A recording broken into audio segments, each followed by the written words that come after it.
Welcome back to the Builder's Bench. I'm Craig Larkins. Joining me on the bench this week, we have Louis-Philippe Champagne, Associate Vice President, Public Affairs for the Canadian Construction Association, and Sajjid Lakhani, Director at Impact Public Affairs. Welcome back to the bench. Nice to see you.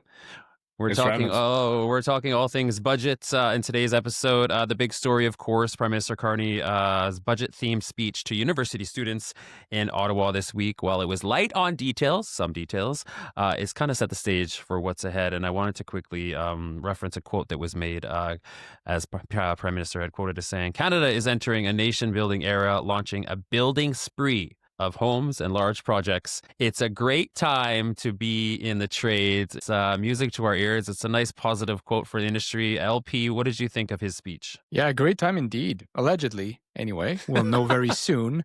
I think we're about to enter a crucial time in public policy in Canada with a number of firsts, starting with last night. I think last night, in my humble opinion, was one of the most political speech that we've had from Mark Carney, at least since he took office, but probably even including many of the campaign announcements that he's made, for a few reasons. First of all, this wasn't some luncheon on Bay Street at the Economic Club. This was very purposefully addressed to the nation, on campus at the University of Ottawa in front of students. Very unlike what we've seen before from Mark Carney, but very prime ministerial in a way.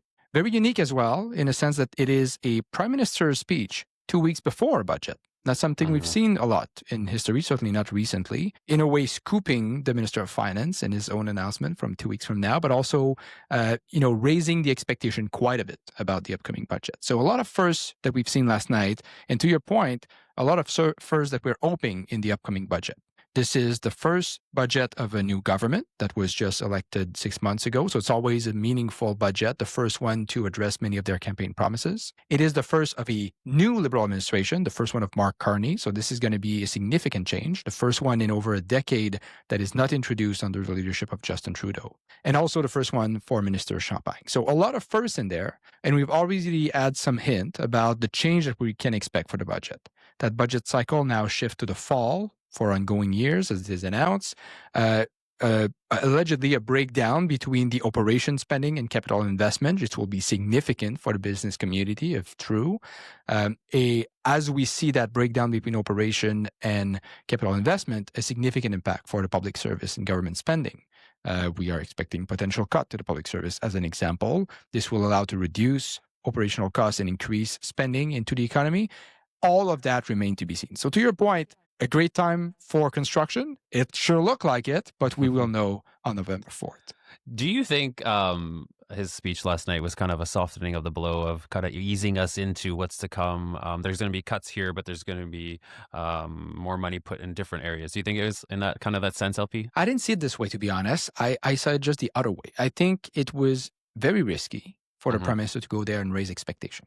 Now there will be very clear expectation from all industries to say, oh, he told me this in the speech, now I expect that, even though the correlation might not be realistic. Construction expects significant investment in our workforce and infrastructure. The manufacturing sector that we're told we're going to buy Canadian are expecting significant intervention there to make sure Canadian products are put in the forefront. So I think this was raising the bar more than softening the blows. One thing I'll say is, if you carefully listen at the speech, he was addressing one by one the key concern that the population had since the beginning of his mandate. He tackled significantly the question of Indigenous engagement, which was one of the big critiques of his Bill C5 and major project office. Environment and the need to be a sustainability leader was key in the speech, and the announcements of the upcoming strategy in that regard that will be in the budget as well. The Buy Canadian policy that we're expecting just on the eve of the budget, right?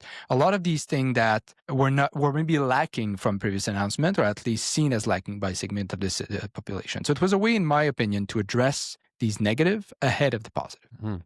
And Sajjid, there were some breadcrumbs, I like to say, dropped in his speech yesterday. One being there's a new immigration plan. We've heard about defense spending, infrastructure, nation building projects. What was your take on Mr. Carney's speech? Yeah, well, he definitely reaffirmed his government's recommitment to defense spending. So that's just more opportunity for the construction industry to be involved, and not just, your traditional idea of defense spending, tanks, missiles, etc., but real infrastructure projects. And it ties back to what LP said.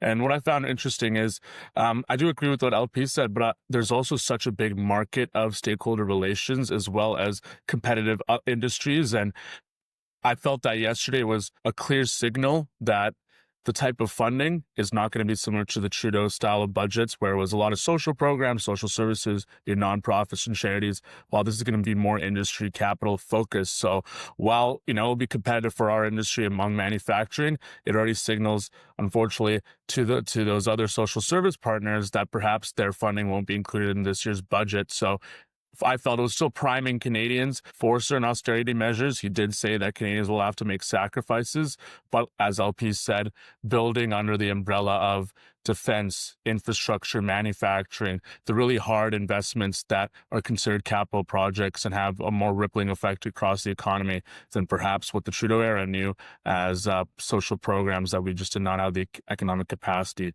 to continue. Another breadcrumb that was dropped, I think it was last week you were chatting about this, Sajjid, the federal housing minister, Gregor Robertson, and this relates to a lot to BC. There's this ongoing conversation about municipal development charges. What did you think of those comments? Wait and see till the budget. Yeah, of course. This was an election commitment, and many stakeholders in British Columbia, from the construction industry to the other stakeholders across the housing industry, feel that this is more of a tangible policy that would make change. It's lowering costs among levels of government, and the federal government can play a role. Craig, we mentioned that perhaps Build Canada Homes is not the best program for BC, considering British Columbia is only 1% federal lands. So this signals that this may be an opportunity to work closer with the industry in an area where you could have more change in your downtown Vancouver, Metro Victoria areas, and it really has to be a harmonious relationship with the 21 municipalities plus Metro Vancouver board here to be able to understand what these charges are and where the federal government can ease the pressure off of municipalities to build that housing mandate that both the provincial, federal, as well as municipal governments have committed to expanding. Yeah, there's so many pieces to that puzzle. It'll be interesting to see what they unveil in the upcoming budget. So let's talk about the budget, LP. November 4th, it drops. What should we be watching for? What's construction's wish list? What are you thinking? There's a lot. Let me start with maybe one hope and one concern. I'll start with the concern. What we've heard last night is the Prime Minister repeating time and time again the word union and unionized worker, right? Which is a very important segment of the construction workforce, especially in province like Quebec, where unionization is everywhere. At CCA, we're agnostic in terms of unionization. We have a number of members that are unionized, and we work very closely with unions, but we have also a significant part of the industry that are open shop, that do not have unions. And what we've seen over the 10 years of Justin Trudeau's government is a hyper-focus on relationship with unions across all bunch of sector, but most notably under construction. The problem that creates is when you put together policies that are targeted only to union contractor, then you create an uneven playing field in a way, a discrimination against type of company versus another. The reality is, if you look at Canada as a whole, it's only about 30% of the construction worker that are unionized. There's 60-70% that are people in open shop, mostly small companies. If you are a plumber yourself, started your own company, have a couple employees, you're not unionized. If there's tax credit put in place, like it has been the case in previous budget, that says you can only apply for this if you're a union contractor, then there's this discrepancies between policies and the application of the market. So we are concerned by how prevalent the term unionized worker remains in terms of workforce development, in terms of investment and tax credit, when such a big part of the industry remains ununionized, especially when you move outside of Quebec, Ottawa, or Toronto, for example. So that's my one concern. I really hope that we'll see the budget come out with general policies that impact workforce development and infrastructure that doesn't take into account whether the worker and the contractor is unionized or not. Matter of creating that playing field. In terms of hopes, there's a lot in there. As I said, first budget of a new government is a chance to apply their campaign promises. We've already heard a lot from Bill C5, MPO, BCH, all these acronyms from last week. You'll look at the last episode if you want to break down. It's my favorite word. It's my favorite word. One thing we haven't heard much about is how do we deal with the workforce crisis? We keep hearing that the government want to build, they want to build now, whether it is in defense or major project or trade corridor. who's going to build this? It's not Mark Carney. It's not Minister Champagne. It's sure not myself. So we need skilled worker and general labor to go on these construction sites early in the morning and do the work that need to be done to build these projects. That workforce is lacking. We currently have close to 40,000 vacancies across Canada. At the peak of the crisis, it was as high as 100,000, so things got better, but construction remained the most impacted sector across all sectors in Canada in terms of vacancies. And this is only expected to grow over the next 10 years as we have a significant part of our workforce that goes into retirement as they are ending their career. So there is a challenge where we need two solutions. We need to work with the domestic workforce we have in Canada to ensure that the next generation of workers are passionate and engaged to join construction and see the value of these jobs. But we also need a current punctual solution to address the immediate need for workers. And this is only be done through immigration. So what are we going to see in terms of immigration policy and workforce policy in the budget? This remains to be seen. And as promised in last night's speech, he does have a new immigration plan, as quoted, it is tied to workforce and economic needs. And of course, during the election, there was lots of talk of investment in apprenticeships. So it'll be interesting to see what unfolds. Sajjid, what are your thoughts? I mean, does the upcoming budget uplift the Build Baby Build momentum? Based on last night's speech, it seems like it will. And, the construction industry, and at the best of others, perhaps will be prioritized due to its tie to defense spending, capital projects, and other infrastructure related projects. So this budget will have a lot of focus on what the Prime Minister campaigned on and has been saying in most of his government communications. But it was also interesting to note that attached to this building, approach and the Build Baby Build concept is a reinvestment in youth that is a stark difference to the last government. In the last government was prided themselves on the Canada Summer Jobs programs, interest-free loans for university, while Prime Minister Carney signaled that last night that the Liberal government's going to give back to youth through skilled trade apprenticeships, talent programs, and careers. So great news for the industry that the federal government seems that like it's going to take a role in educating the next generation of workers in the construction workforce. But it's interesting to note that youth employment's at an all-time high, and perhaps the traditional thinking of youth education is going to be shifted to trades and industry and careers in our industry. It's still so great to see that hyper focus on construction industry and just that build momentum. So interesting to see what rolls out on the 4th. I did have a question because there's also lots of talk around the politics around the budget and whether opposition leaders are supporting it. The PM did have meetings with all the opposition leaders. What is the politics behind it?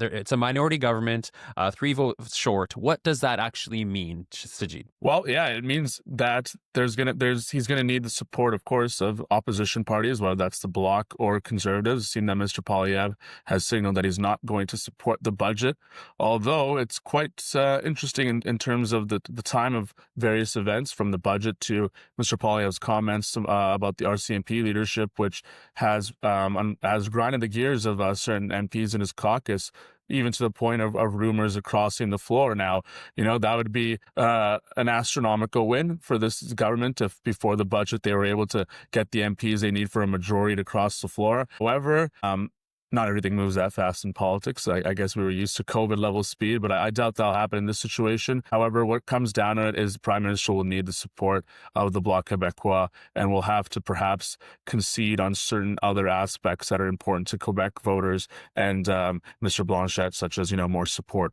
for seniors and tax fields and all that. So, yeah, it's a minority government. At the end of the day, you have to work across the aisle and have that multi-partisan approach. LP, did you want to weigh in on that? I have a personal opinion I'd like to share when it comes to working with the Bloc Québécois, which is growing to be a challenge for this administration, right? It's always been an interesting dynamic in Ottawa. The Bloc Québécois has been a very important party in the House for quite some time. But in this current political landscape, it's a bit tricky, right? Because one of the core policies of the Bloc Québécois that they will most likely never bolt from is supply management for dairy farmers in Quebec. This is a pain point right now for Mark Carney himself and for the relationship with the U.S. As we deal with the tariff, this is one of the big concerns that we hear from the U.S. saying, well, you have an unfair market when it comes to dairy, and we care very much about our dairy worker in the U.S. Now, I don't have much of an opinion whether this is the right way or not, but it is certainly a challenge for Mark Carney as he's heading toward negotiation with the U.S.